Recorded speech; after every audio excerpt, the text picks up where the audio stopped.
on your phone. Oh, we have 2 minutes. Rocky, how do we do that? All right, so you're gonna go on Facebook, and it's gonna be David's off the Podcast Detroit, right? Yeah, yep. Podcast Detroit. And then you'll just share the feed from there to your personal pages. Yes. Right. Yeah. It's really easy. Jackie can show you. Yeah, Jackie will show you how to do it. This is why we start early.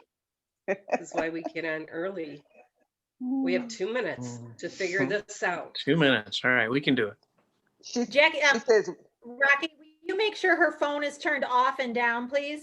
Yes. It is off and it is down. Hey, Gina, what's your Instagram handle? It's really challenging, Gina Guccini. Okay, well, I typed it in and it wouldn't. Oh, here you are. Okay, I follow you. That's why I was like, okay. Yeah. The picture should look familiar. And then Nora, is yours just Nora? Yeah, just Nora Griffin. It's okay. I think. I don't know. It's not. It's Mitchell.Nora. See, she doesn't even know. On it. I have no idea. Okay.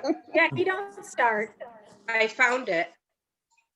I'm starting a watch party. I got to share it on my Instagram page too. So wow, Jackie. Jackie found it. I did. Wow. See, we're ready to go. Jackie. Yes. Yes. Start a watch party. Did you, Nora, start a watch party? I just did. Yes, I did. 1 minute. Yes, I have. Look at you. See? Almost there, Jackie. I am. I'm growing up. Let's not get crazy. Oh, teacher, you're in prime form this morning. Always. Gee. Always. Were you in China this morning? I was. China for 2. And you know what? Let's kick. Oh, okay. Go. Oh, we're losing you. What was that? Okay, that's all right. We're getting started. Go ahead, kick in the music. It's getting ready for holiday season in China, so What holiday is it? It's actually there's 2 holidays happening right now. It's called Golden Week. Why is that breaking up?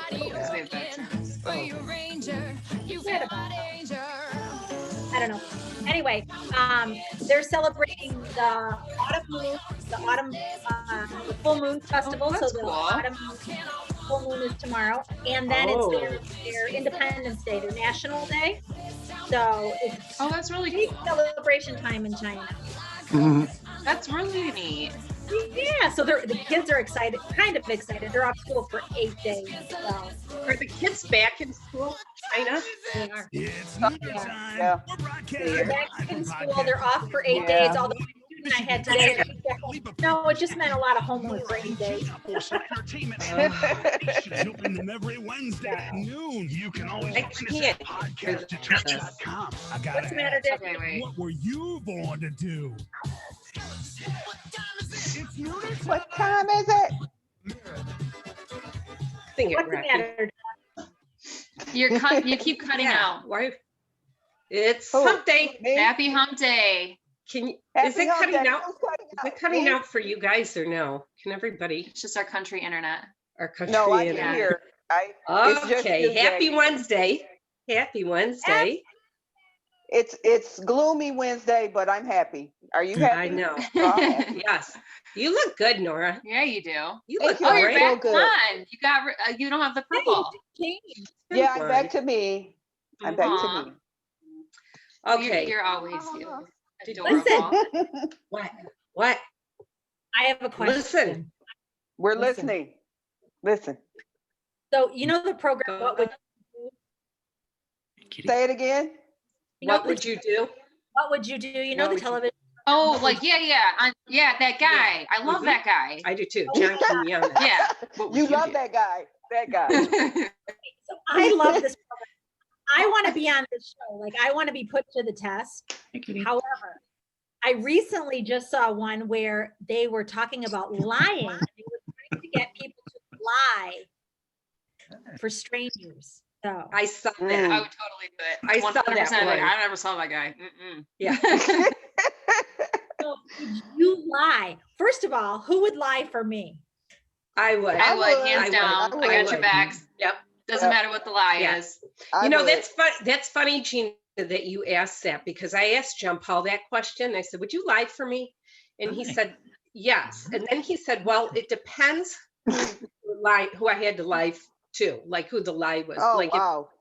Yeah. See, that's some bullshit. No. No, I would lie. I would cover for you every way. There's no, you roll your eyes, but I would cover for you every way. Yeah, I'd help you bury the body and everything. Yep. Yeah. A ride or die. Yeah, but that show was, go ahead. Well, here's what I would, so, my father passed. Jackie, your father passed. So it made me think about our fathers. And if, Jackie, let's say, because you knew my father, I knew your father. Jackie, if you found out something about my father after he had passed, Jackie, did you know? Ooh. I would lie. That's a good question. I think it would depend if I thought it would hurt you. Yeah. I would lie. Mm-hmm. Yes. I would lie if I thought it hurt you. So in other words, are there situations where we would lie over some over other? Like, my father, he's been gone. I can't say, Richard, like I can't go back and talk to him like why or how, or you can't go back and talk to your dad and say why or how. Right. If you found out something that you knew was going to be hurtful to me, would you lie? Yes, I would lie. That just shows, there would be no reason to hurt you. Right. What's the point? But that just shows that even when you're lying, you're still caring about people. Right? Yeah, exactly. That's true. That's true. It's a situational lie. Like I was thinking about that because Jackie, our fathers have passed and we knew we've known each other a long time. Right. Sorry, but I think I would lie to you too, because there'd be no way for you to go back and talk to him about it. Mm-hmm. Right. Exactly. Knowing that, because I know you so well, knowing that someday you might say to me, you might find out that I lied. I am so angry at you. Right. But I would hope that you would understand I did it in the name of friendship. She'll get over it. Yeah. Just give her some wine. Gina, is there, okay. I was gonna say, Gina, is there something you know? Should we talk off the air? We're gonna pause the show for just a moment, clarify all this.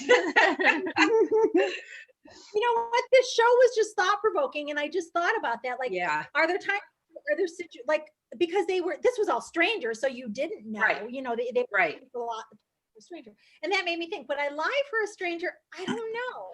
It would depend on it was, and that got me thinking. I think there's situations where you would lie, right? Because it was a friendship, and I was trying to protect you, or you were trying to protect me. I don't know. It was just interesting.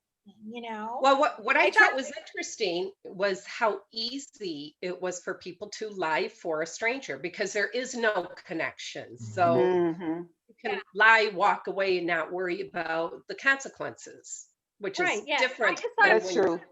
I thought it was interesting. I thought it was, as a teacher, I sometimes would lie to the kids, but it was like to benefit their education. Like, oh my gosh, I'm so proud of you. You did so well. Like, you are so good. Well, you. Why? It was a lie because they needed that motivation. So sometimes a lie is a good thing because you're motivating them to try or do more or that kind of thing. So, I don't know. Right. No, I thought it was interesting too. Yeah. The one I thought was interesting was how they were asked to promote a product that they knew did not work. I thought that was interesting. That's a good Only one person wouldn't do it.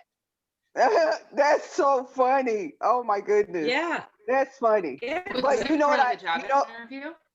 No, they were doing like infomercials. They weren't getting paid, and they were sitting there talking about how great the product was, and then laughing at how bad it didn't work off. No, that was kind of interesting.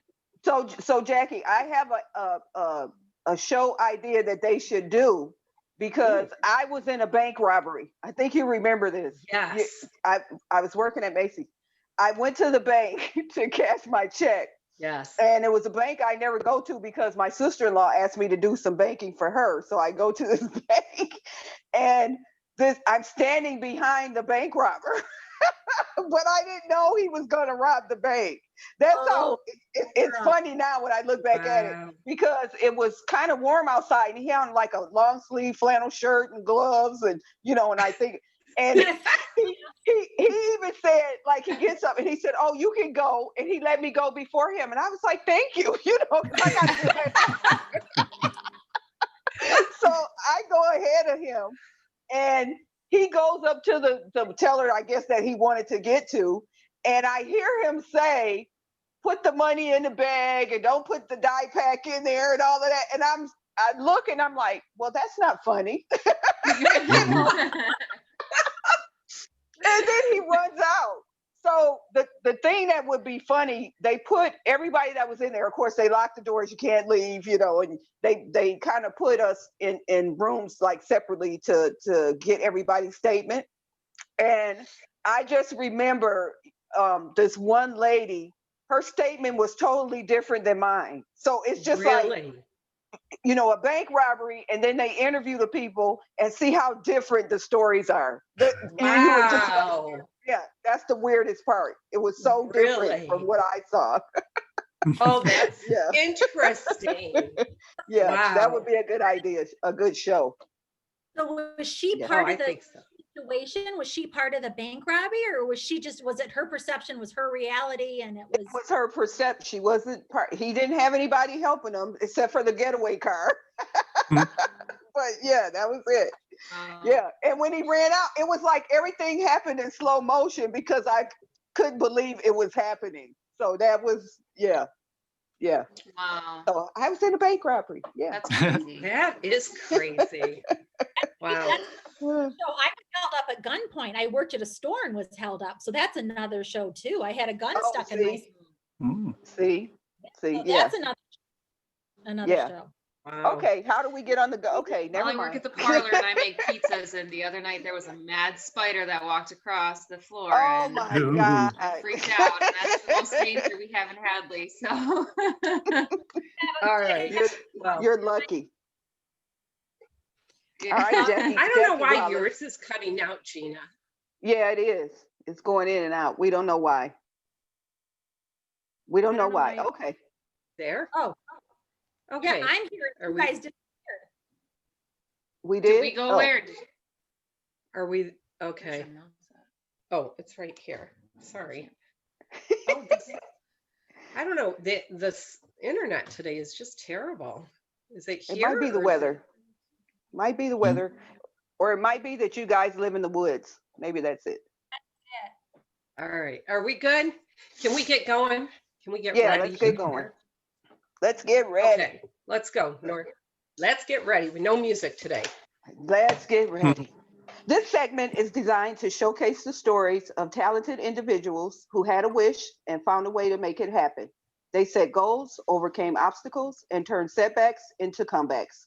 Their stories are unique, interesting, and most of all, inspiring. It's been said our lives are defined by moments, especially the ones we never see coming. When life throws a curveball with little hope to hang on to, it takes a pivot to awaken our purpose. Maybe that's why today's guests, the contemporary Christian rock pop band Pivotal Awakening, have created such a buzz since the release of their first song, So Blind. Within just 2 years of hitting the industry, their fan base has surpassed over 90,000 people from around the world. Yeah, already nominated 4 times at the Detroit Music Awards. Musician and founder Andy Graves, along with singer-songwriter Mindy Odom, have set out to change the world one note at a time. Welcome to the Nooner Show, Andy and Mindy. Thank you. First of all, congratulations on all the success, especially in such a short period of time. 4 nominations, right? Is that right? Yep. Yeah, it's just been unbelievable. Yeah, and one of those nominations was for Best Vocalist, Christian vocalist. Is that right, Mindy? Yep. Yes. That's amazing. And then 90,000 followers. That's insane. That is incredible. It is. Yeah, that It is incredible. Wow. That's crazy. Yeah, We're I gonna have start. 9. Yeah, Listen. I know. 2020. I know. I Right. know. Yeah.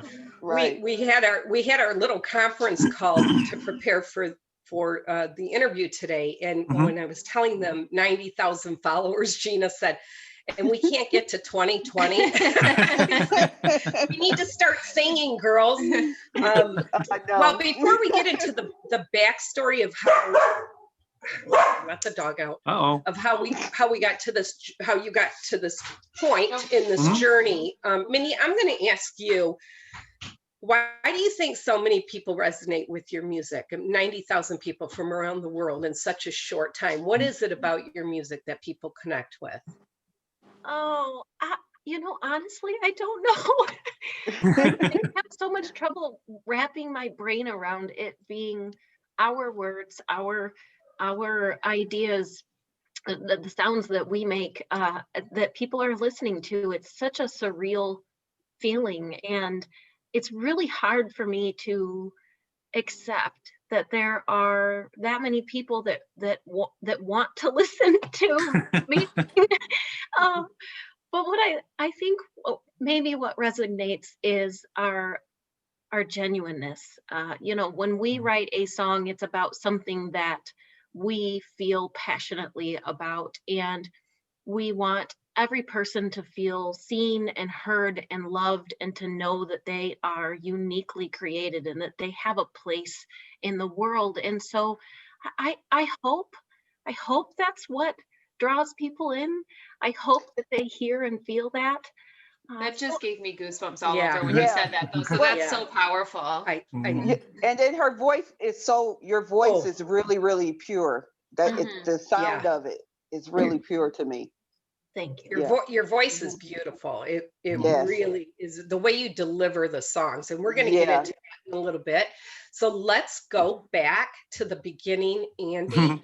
All right. I want you, because I think a big part of like what Mindy was saying is you guys are, it's genuine because you're singing with your emotion from your experiences, real experiences, and you're trying to create hope, and I'm assuming for people that are listening to your music based off the things that you guys have gone through. Right. But Andy, take us back to August 16th, 1987.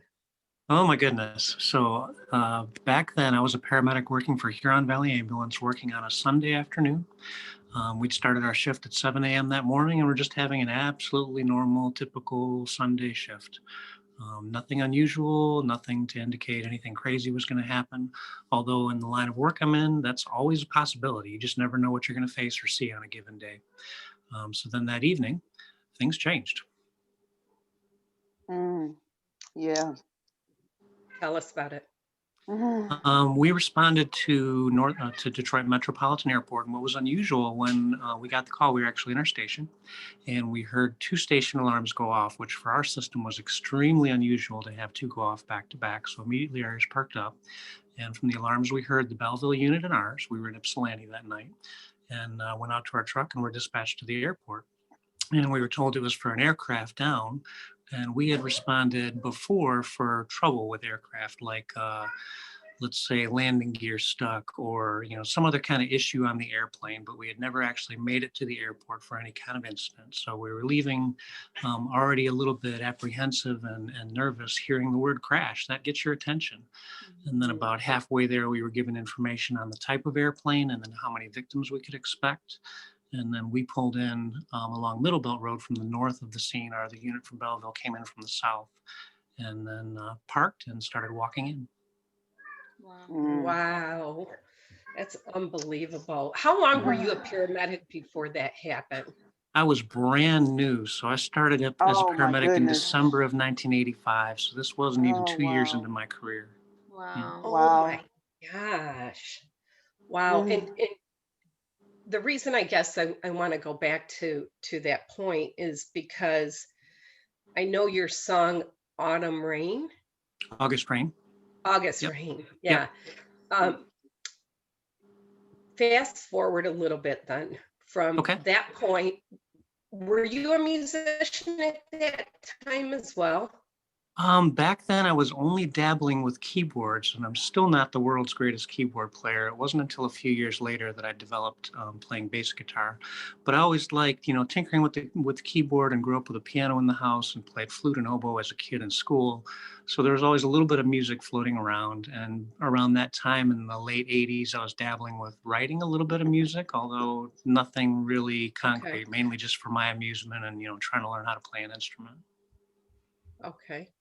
And so what transpired in your life after that event? Let me see. After that event, I continued working down in the Ann Arbor area for a couple more years, and then I went up to Flint, Michigan, where I worked as a firefighter paramedic and retired as a battalion chief, and spent almost my whole career up there. And it was during my career at the fire department that I picked up bass guitar and started playing with bands and started really thinking seriously about, hey, let's write some music and see what happens. So all through the 90s and the 2000s was playing with bands of all shapes and sizes. You name it. I mean, we had a basement band of firefighters. I played in a Christian band that toured churches. I played in rock bands that played all over southeastern Michigan. Recorded an album with one of those rock bands at the studio that Mindy and I currently use today. And just in those years, started thinking, someday I would like to address the Northwest 255 crash in music. And then the memorial went up at the site, and I visited that on my own. And there's this absolutely incredible, powerful poem on the back of the memorial. And when you read it, it just pulls out the emotions in you, and gets the tears welling in your eyes. And to me, as a musician, poetry is just a step away from song lyrics. And at that point, I already had the idea in my head that I wanted to write something in some way about my experiences at the crash.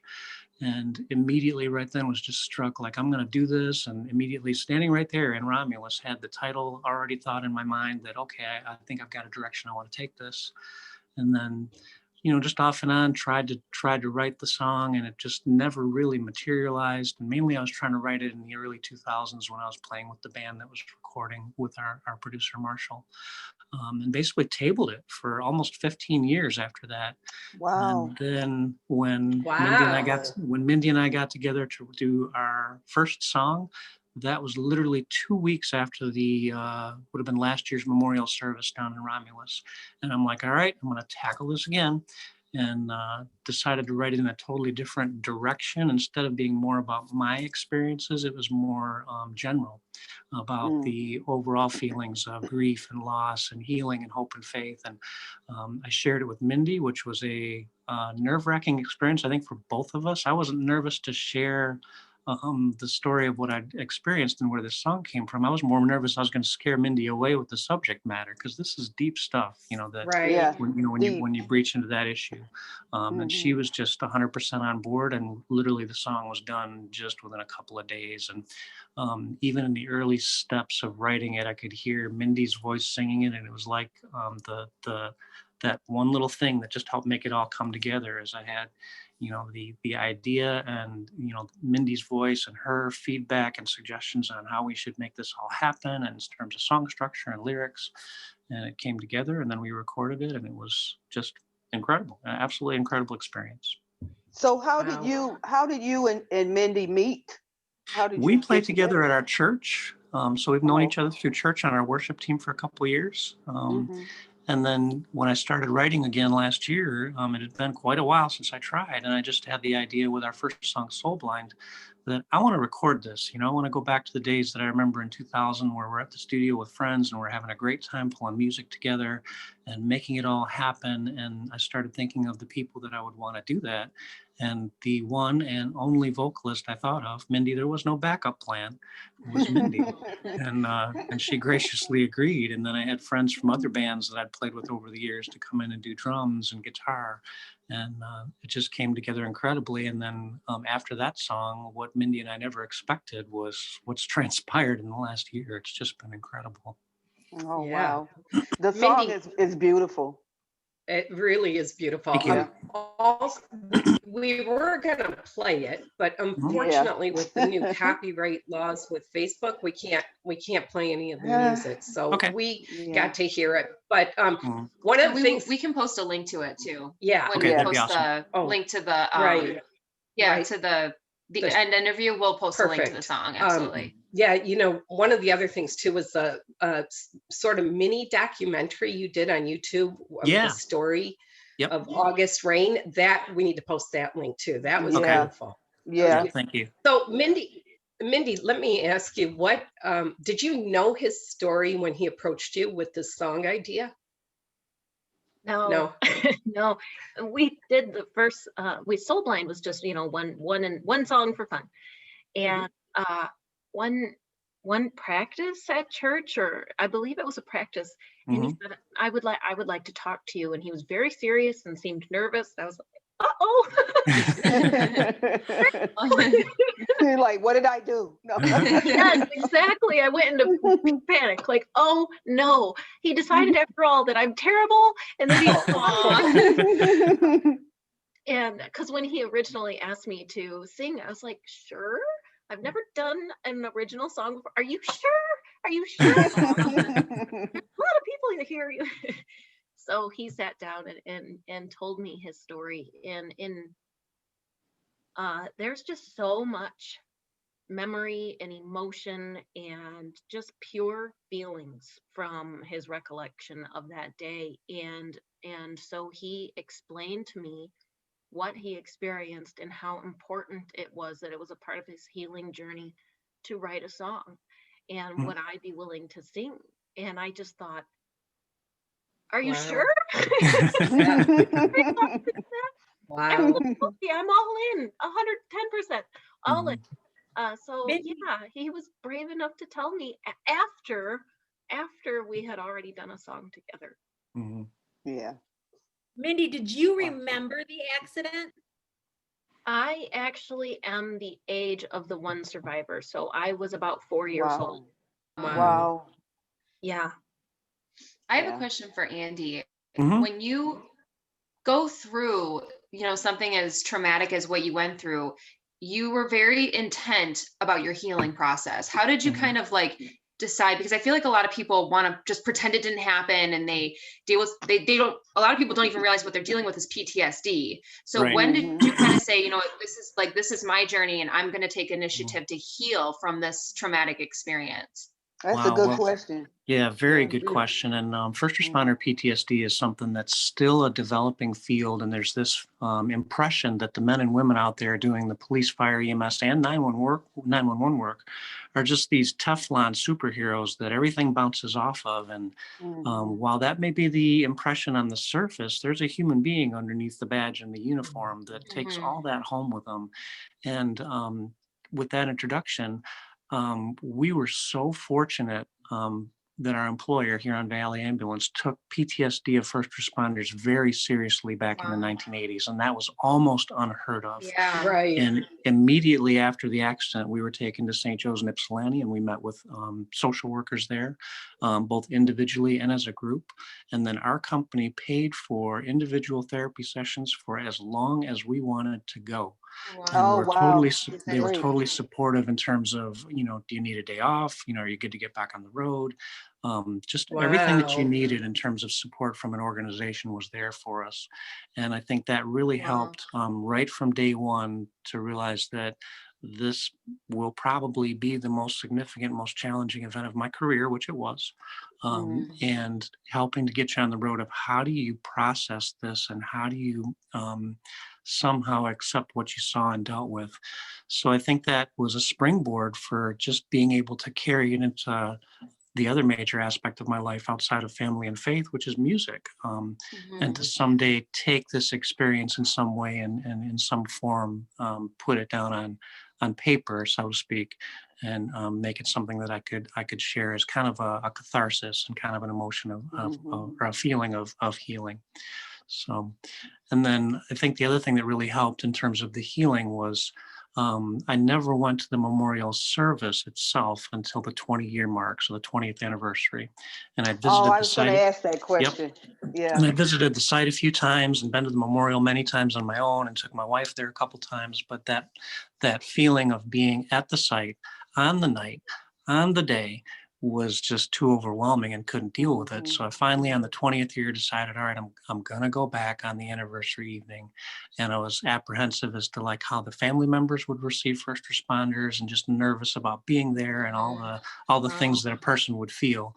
And what was overwhelmingly positive was the response and support from the family members. They were Wow. just loving and surrounding you with care and expressing appreciation for what the first responders did for them that night. And that Wow. was the beginning of positive experiences. So try to think of those 20 years leading up to that. The only memory I had of the accident was the accident. Whenever I thought of an accident, which is every day, you think about it in some way. But the only way I had, or the only thing that I thought of, was the bad memories. So starting at that 20-year mark, just started building some positive memories with the families and meeting other first responders. And then my wife and I, every spring or late summer, would go down with a few of the family members, and we would clean up the site and get it ready for the memorial. And just those little things just started kind of balancing out those negative feelings and emotions. And then, of course, working with Mindy and our producer Marshall and our musical friends has just been a continuation of that. And in terms of healing, it's just been incredible. So I used to suffer from nightmares and flashbacks and just, bad things that come with the stress of dealing with something like this. And I'm thankful to say, knock on wood, I haven't had those in many years. And that's wonderful. that's all because of the healing process that was started literally from day one. That's amazing. That is amazing. My next question is, you are so rooted in your faith, which I find incredible. How did you not, a lot of people who go through what you've gone through get angry with this, and how did you stay rooted in your faith and let that be part of your healing? Yeah, that is a good challenge, because I did go through some of that. How could this happen? What on earth would make something happen that those people had to suffer what they had to suffer? Yeah. And by those people, I'm meaning the victims and their families and their extended friends, not so much the first responders. And it has only you were been suffering too, though. You were suffering. Yeah. And it's only been through the healing journey and looking at things in a different light that I started grabbing onto things that are positive. The first would be the memorial service. Every single year, the families assemble at the memorial service, and they gather from all over the country. This year was a little bit less because of COVID, obviously, but it's almost like a little mini family reunion. And they're there to love and support each other through what's still a difficult and challenging memory. And I started learning about some of the things that happened in terms of aviation safety. There were incredible investigations into the cockpit behavior of this particular crash that led to safety standards that are still in effect today, that are still making flying safer for you and me and our loved ones today. And then, of course, following the journey of Cecilia, the survivor, she participated in a documentary movie a few years ago, and it was just incredible to see her, and that she has carried on with life and is married and has a child.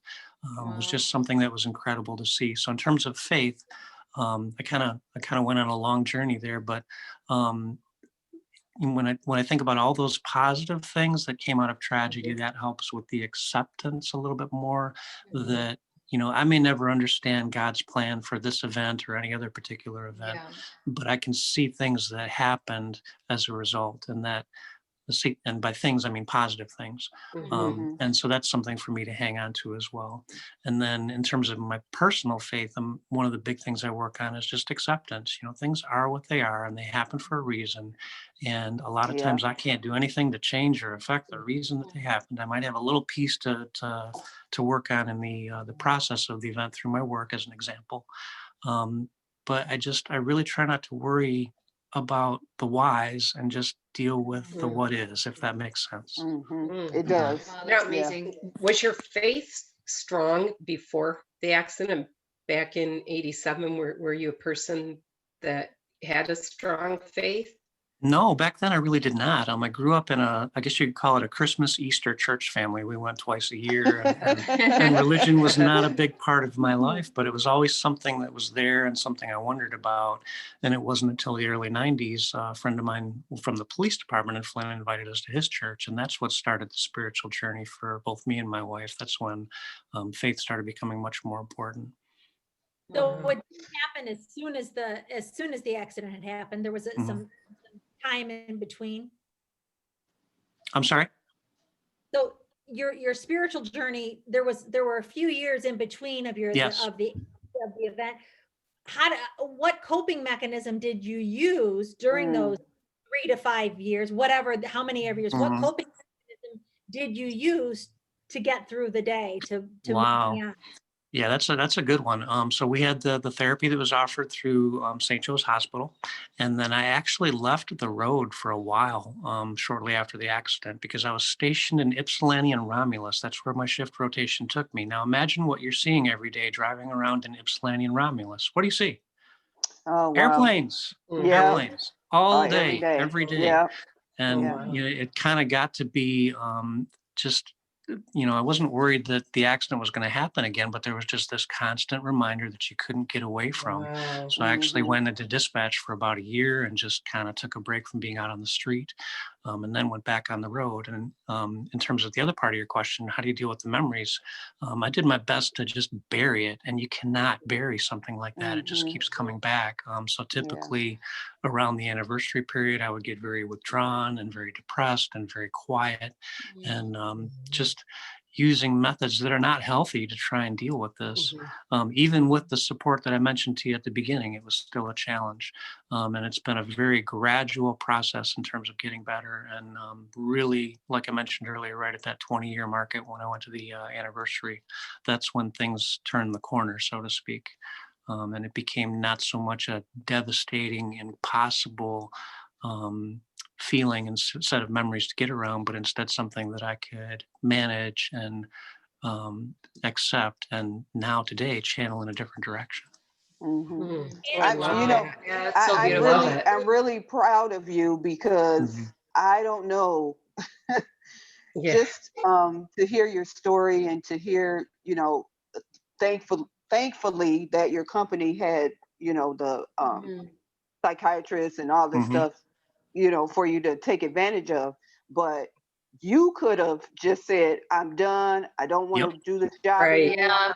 And you could have balled up in the ball. But I'm really proud that you wanted to be better and you stayed with it, and I just love the song. I really Thank do. you. And you touched on something that was a consideration. I did have some thoughts at one point that, do I really want to be out here and doing this? And thanks to the support of our company, I stuck with it. I had friends that I went to EMT school with, that I went to paramedic school with, that I knew from other agencies that didn't have that support. And there were a lot of people that left the business because of this incident. There were even a few first responder suicides of people that went to this incident. Wow. So to have that support, to be able to get through this from our company, like I said, it was the foundation of getting better. And it's something I carried forward through my whole career, because having had that experience at such a young age, when I was working at the fire department and moving up in the ranks of supervision, I had to look for and recognize my crew members having problems with runs. And let's say we went to a motor vehicle accident or a house fire that might have just bounced off me as something that I could deal with. That might have been the most traumatic event my rookie firefighter had ever seen in his life. And the experience of 255 and the journey of working through the stress counseling gave me tools as a leader to be able to talk to my crewmates and, help point them in the right direction and make sure that, one of the biggest things that you have to do is you have to get this out of your head. You can't keep it all in there.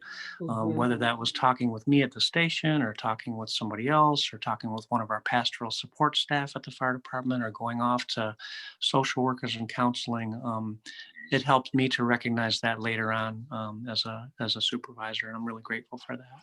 Wow. So go ahead, Gina. All right, Andy, what piece of advice would you offer? This is what you're going to ask What piece of Nope. advice It's a good one. But she's happy. who has buried away a traumatic event, who is not facing, or who recently has experienced something that is quite devastating? How do you begin?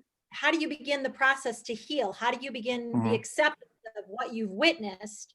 Someone, what piece of advice can you offer someone who is still grappling with this traumatic, whatever it is in their life? What do you tell them?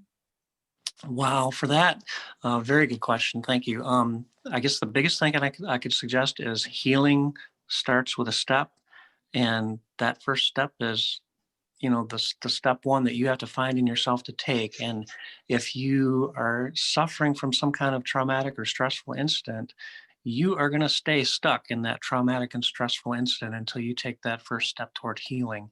And as difficult and as challenging as it can be, if you want to get better as a human being, you have to be willing to take that step. Otherwise, it's going to continue to just fester. And I mentioned, getting it out of your head. Our brains will go crazy with stuff and just play things over and over again and imagine all the whys and what fors and reasons and explanations. And the majority of that stuff is just crazy thoughts that pop into your head, and you just get stuck in this little, I guess you could say, bubble of confusion or bubble of stress that just never gets better. And then it starts spreading to other areas of life. It affects your relationships, or it affects your health. And that's when things can really get ugly and devastating. And in order to resolve these situations, you have to be willing to reach out and make the connection with someone that can help you, be it, a trusted family member, or, the pastor, or, someone at your church, or, professionals. But all that help is available for you, but you have to be willing to step out and go get it. Wow. Yeah, wow, that's amazing. Let's talk about when the song was finished and recorded. What was that like? Were you guys, Marshall Block is your producer, right? Yes. Yep. Okay. From Reel to Reel. He's a great guy. So he recorded the song. Did you tell him the story when you went into the studio, or did you guys just go in and record? Wow. Mindy, do you want to talk about that? Oh, the story behind that. Yeah, there's a story. Am I missing the story behind that? I was just going to say that Marshall absolutely he knew. Andy shared with Marshall the story, and so Marshall was all in. He poured himself into really helping us create something that was us, but a step above that. And he was fantastic throughout the whole process. But I think, Andy, you remember a story that I'm not remembering. Oh, okay. We actually recorded what are called the scratch tracks. So that's the basic foundation of the music. And Marshall had heard it, and he heard the vocals, and really didn't pay a lot of attention to it. And it wasn't until I think our second or third, maybe even our fourth session working on this song, that I was like, Marshall, do you want to know what this is about? And of course I told him, and then, like Mindy said, he immediately just jumped on and was like, are you kidding me? Wow, I remember that. And we went full bore. And then to add a little bit more to the story, we had several friends. Mindy and I couldn't do this without our musical friends that play instruments and sing with us. So as they came into the studio to record, we shared the story of the song with them, so they knew what this was about, and not only the impact on me as a human, but the impact it might have on all those other people out there that were touched by this crash. And then Mindy and I were extremely cognizant of the fact that this is a huge incident in Michigan's memory, and there were literally thousands and thousands of people that were touched by it in some way. Right. And we were really concerned with what are the families of Flight 255 going to think about this, and we need to get some input from them. So we reached out to a guy named Tony Zanger, who coordinates the annual memorial. He was the first family member that I met when I went to that 20th anniversary memorial, and just shared with him, hey, we're working on this, and can we have some input from you? And here are the lyrics, and I'll send you a snippet of the song as soon as we get something produced.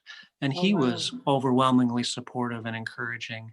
And to have that coming from a family member who suffered more than I did, was just incredible. And then, carrying it forward when we actually released it, we gave notice to the Flight 255 families on their private Facebook page that, hey, we're working on this. It's something that we've really invested a lot of ourselves into.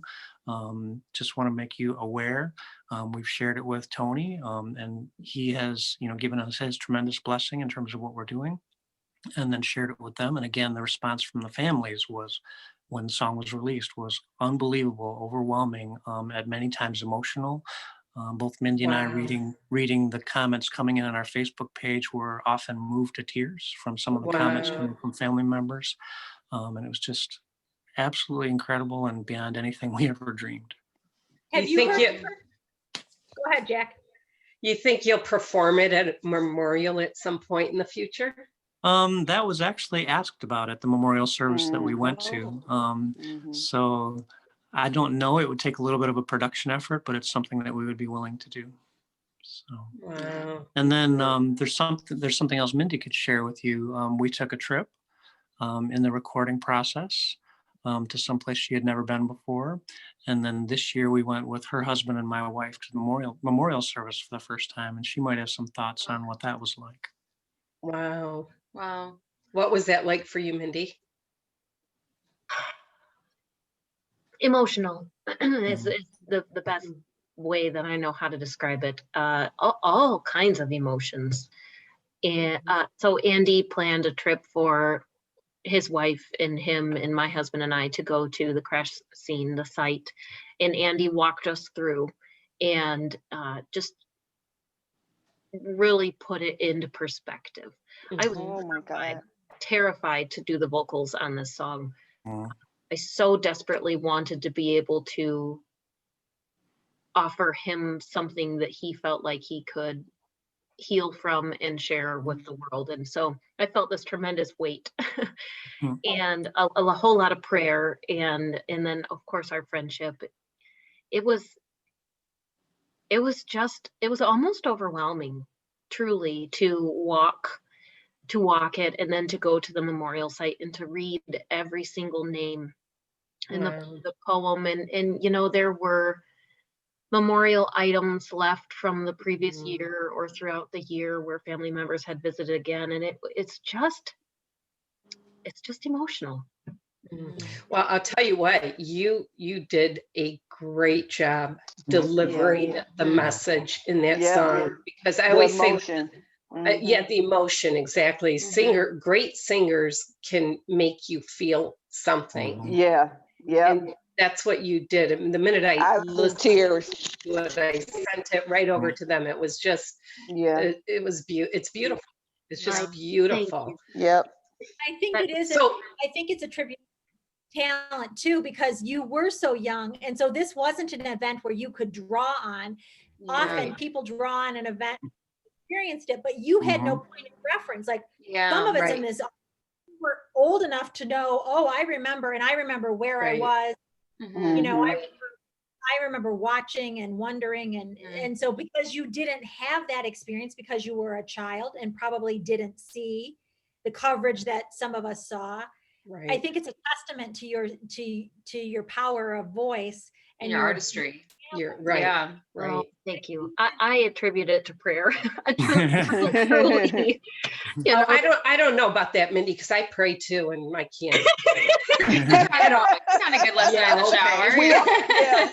Listen, we are running out of time here, so I want to fast forward a little bit, and let's talk about where you guys are at right now with your music. Wow. Mindy, you want to tackle that one?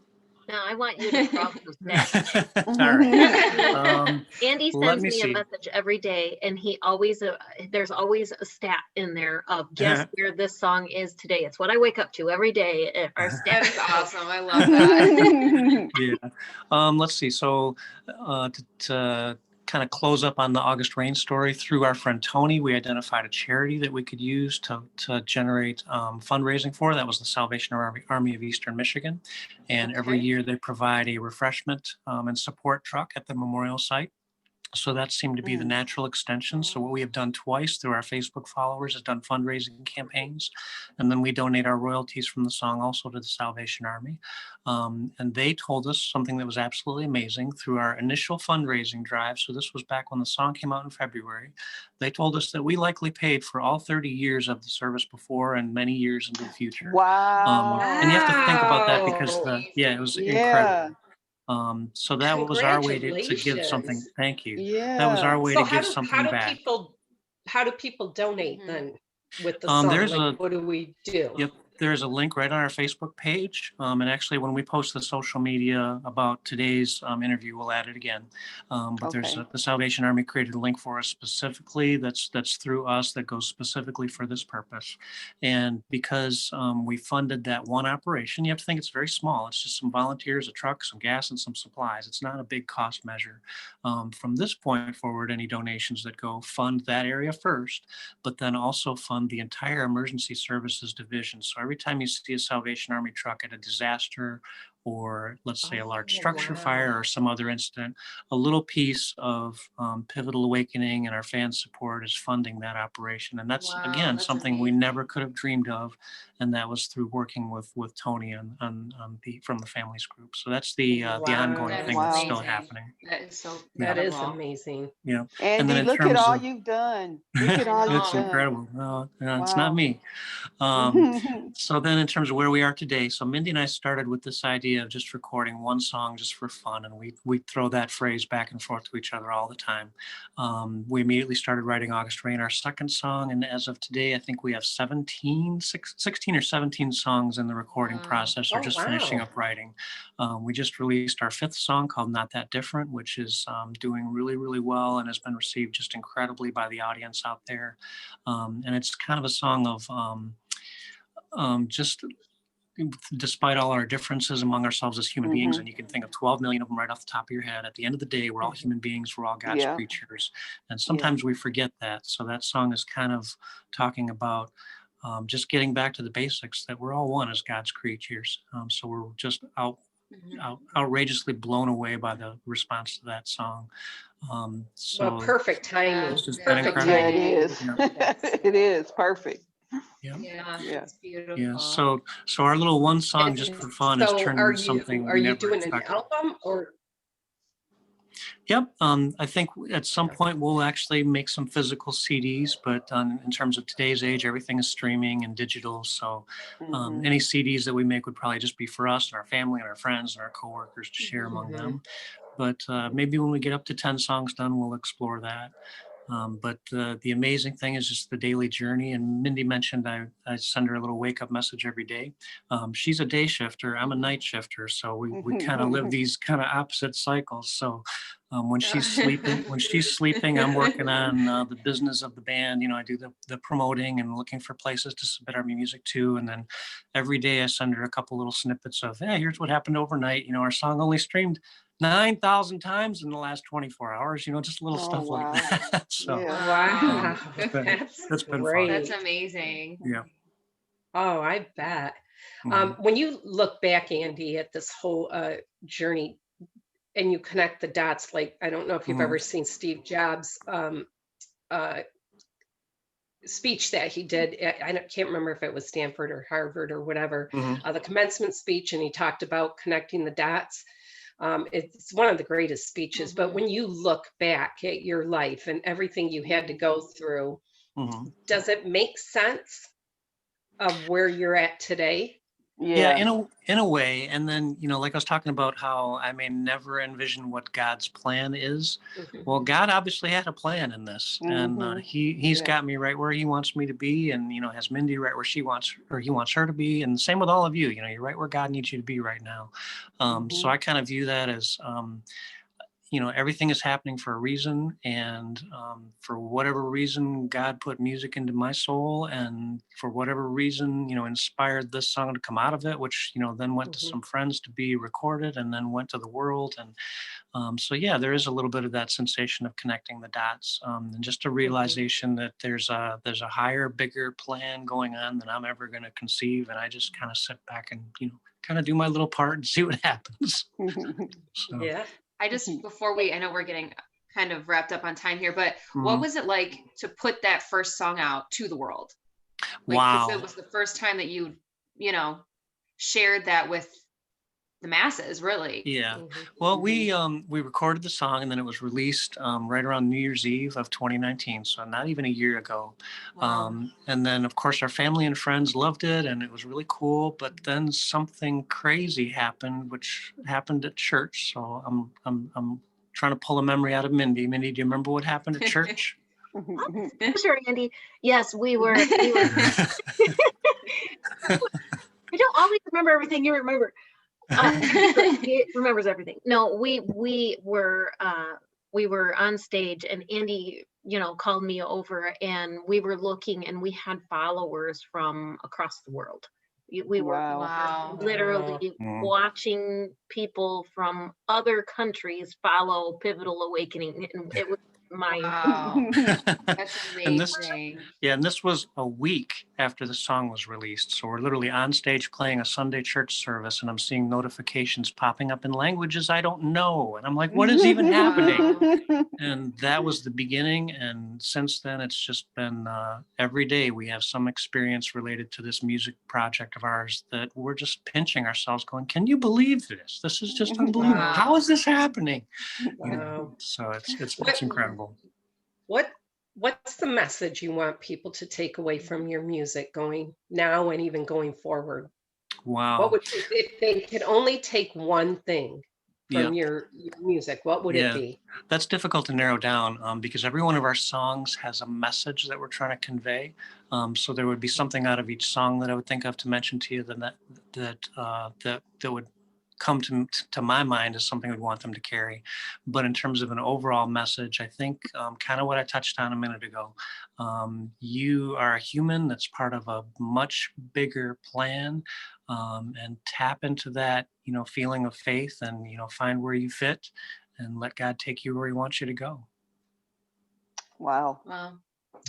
Yeah. That's amazing. I think that is amazing. How Andy, can people...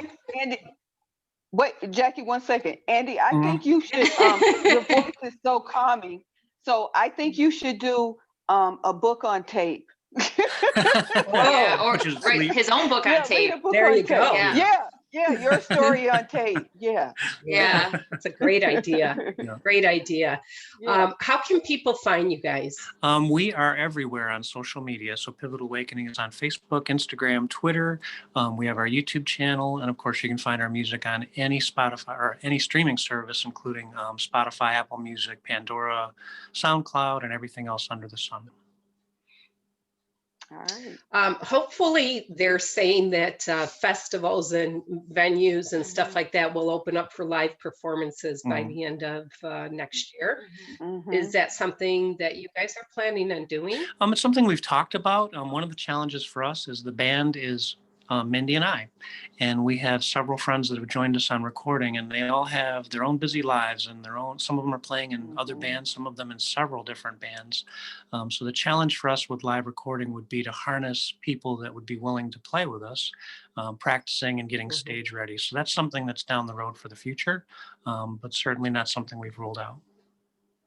Well, you got God on your side, so I don't think you have a problem. 100%. And how do your families feel about this commitment to music? Wow. I'll let Mindy start because she has young kids that are seeing all this happening. So go ahead, Mindy. They're fantastic. My girls know all the words to all the songs. It's so sweet. And my husband is never once discouraged us, because we'll be in a rush to get a song done, and he's like, "Go! I got this. You go." My dad created our website. My mom has done art for one of our song covers. Wow! It's truly all in. Everybody's all in. Yeah, that's great. Family affair. That's great.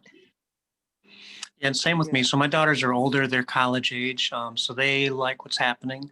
And then my wife is, of course, is my biggest cheerleader. And like Mindy mentioned, we couldn't do this without the family support that we have, just in terms of giving up us, so to speak, so we can run down to Marshall's and get some work done, or, like today, having to be together for an interview. Just all the things that are happening behind the scenes that let us get out there and do our music is incredible. And we're just so blessed to have such a tremendous family support system.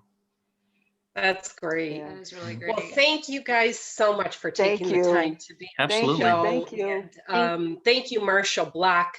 If Yes. you're watching, I hope he is. We have had a because pivotal awakening.